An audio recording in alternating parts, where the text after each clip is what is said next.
ารเป็ดครับให้อาหารเป็ดพันไข่เป็ดพันไข่ครับผมพี่น้องกินอาหารอิ่มแล้วก็ลงไปกินน้ำครับผม4 กะละมังเลยครับผมเป็ดขาเหลืองก็มีครับผมนี่คือเป็ดพันไข่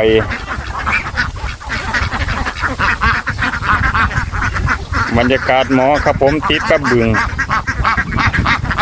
หมอสำหรับเลี้ยงเป็ดพันไข่ครับผมเลี้ยงเป็ดพันไข่เอากิน เริ่มแค้นแล้วแค้นก็เป็นเด้อครับเป็ด